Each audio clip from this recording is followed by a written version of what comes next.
आज की बात अब हर शाम सोमवार से शुक्रवार 8:30 बजे से। अमेरिका और ईरान के बीच पीस डील पर सिग्नेचर तो हो गए हैं, लेकिन बातचीत से पहले डील डिरेल होती नजर आ रही है। इजराइल के लेबनान पर हमलों से ईरान नाराज है। हालांकि दोनों देशों के बीच सीज फायर हो गया है, लेकिन ईरान ने साफ कर दिया है कि अगर समझौता टूटेगा तो इसके लिए अमेरिका जिम्मेदार होगा।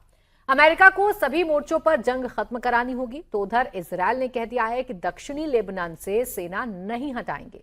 जवाब में हिजबुल्लाह ने कहा कि सेना तो हटाना पड़ेगी, 1 इंच भी जमीन नहीं देंगे। इससे साफ नजर आता है कि सीज फायर ज्यादा दिन तक टिकने वाला है नहीं।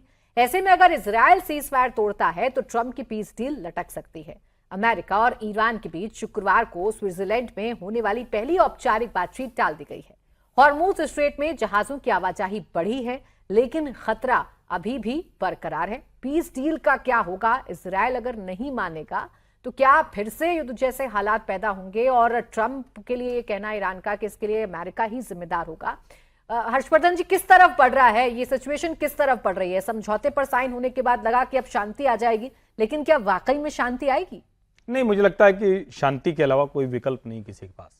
और अब जिसको कहते हैं ना कि जहां हम जा चुके हैं वो शांति होगी जरूर। ये ठीक बात है कि चूंकि इजराइल का अपना एक जिसको कहते हैं कि लेबनान को लेकर उसके अपने कंसर्न हैं, उसके अपने रिजर्वेशंस हैं, और वो उस पर बहुत पीछे नहीं हटेगा। लेकिन मुझे लगता है कि जो अमेरिका और ईरान के बीच का समझौता है वो लगभग डन है। और मैं तो ये मानता हूं कि बहुत पहले से डन हो गया था। उसका तरीका वो लोग निकाल रहे थे कि कैसे हम लोग बातचीत करें कि दोनों का अपना रह जाए। और एक जो पिछले उसमें मेरी एक लाइन की टिप्पणी रह गई थी, ट्रंप के कर्मों की वजह से अमेरिकी पराभव की पटकथा दिनों दिन और मजबूत होती जा रही। जैसे वो कह रहे थे ना कि हॉलीवुड के लिए कोई मिलेगा नहीं, तो ट्रंप जैसा भी कोई कैरेक्टर जो है वो नहीं मिलने वाला है, क्योंकि अमेरिका ऐसा बर्बाद होगा, ऐसा खत्म होगा। 5 साल में अमेरिका की पूरी जो एक जिसको कहते हैं पावरफुल पोजीशन है, जो बार्गेनिंग पोजीशन है, जो डोमिनेट करने वाला है, वो खत्म होने की स्थिति दिख रही। ईरान के साथ हुआ सौदा इसी का एक प्रमाण के तौर पर। फिर ये हालात सुधरेंगे कैसे? इजराइल पीछे हटने को तैयार है नहीं। इजराइल कह रहा है हम पीछे नहीं हटेंगे। लेबनान कह रहा है जब तक आप सेना नहीं हटाएंगे। हिजबुल्लाह कह रहा है जब तक आप सेना नहीं हटाएंगे तब तक हम ये हमला हमारा ऐसे ही बरकरार रहेगा। तो ये सिचुएशन सॉल्व कैसे होगी विजय जी? सॉल्व नहीं, इसी तरह से चल रहा है। रोज हम लोग इस पर चर्चा कर रहे हैं कि जब वो समझौता हो गया तब भी हमें भरोसा नहीं हो रहा। आज ट्रंप साहब का जो बिहेवियर है ऑटोमेट, उससे किसी को भरोसा नहीं है। और उनके सबसे विश्वस्त लोगों में से एक है नेतन्याहू। लेकिन आपने जब समझौता किया तो इजराइल को कॉन्फिडेंस में नहीं लिया। ठीक है, इजराइल जिस चीज को लेकर युद्ध कर रहा है, जंग जहां शुरू की, जंग तो इजराइल ने शुरू की थी ना, अमेरिका ने तो की नहीं थी। तो इजराइल ने जहां शुरू की थी, तो क्या उसके जो टारगेट्स है, क्या जो उसका गोल है, क्या जो वो मकसद उनको पूरा करना चाहता है, उसको उसने पूरा कर लिया, अचीव कर लिया? नहीं। क्या उनकी राय ली गई कि भाई इस पर क्या करना चाहिए? क्या उनकी भूमिका इसमें कोई रही? वो नहीं रही। तो उस वजह से अब भी वो लगातार झगड़ा हो रहा है। लेबनान में जो हुआ है हमला, इजराइल जो कर रहा है, ईरान जो कर रहा है, तो इसको बहुत मुश्किल काम होगा। और सबसे बड़ी बात होती है क्रेडेंशियल्स की। यदि आपकी क्रेडिबिलिटी नहीं है, ऊपर नीचे थोड़ा बहुत हो सकता है कि कोई बात को मानने के लिए, लेकिन आपके क्रेडेंशियल्स ही नहीं हो कि आज आप कुछ कहते हैं कल कुछ और करते हैं, तो उससे बड़ी मुश्किल हो रही है। रास्ता अभी मुझे दिख रहा है कि कोई युद्ध बहुत बड़े पैमाने पर फिर से नहीं बढ़ेगा, लेकिन ऐसा समझें कि कल हो जाएगा, आज हो जाएगा, वो भी नहीं। जब तक कि, और इजराइल जो है ना बहुत, मतलब मुझे पता नहीं सही शब्द है कि नहीं, सिनिकल कंट्री है। मतलब सिनिकल का मतलब वो अपने सम्मान के लिए, अपने गौरव के लिए वो किसी भी हद तक जा सकता है। और इसमें मैं एक और बात जोड़ दूं, भले ही अभी नेतन्याहू साहब हो, कोई भी वहां पर होगा वो इसी तरह से बिहेव करेगा। अब देखिए, जब से ट्रंप ने ईरान के साथ डील का ऐलान किया है तभी से इजराइल इसका विरोध कर रहा है। डील की पहली शर्त लेबनान पर हमले रोकने की है, लेकिन नेतन्याहू ने साफ कर दिया है कि लेबनान में हमारा मिशन कोई भी नहीं रोक सकता।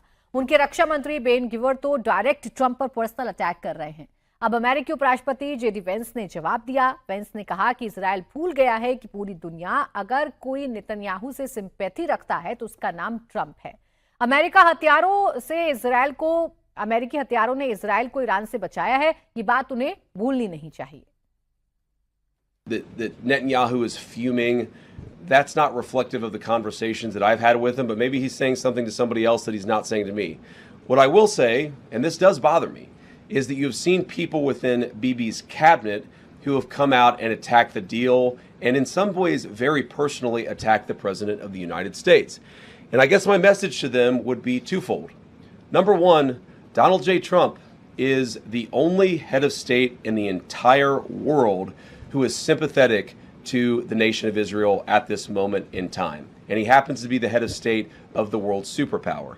If I was in the cabinet of the Israeli government, I might not be attacking the only powerful ally that I have anywhere left in the entire world.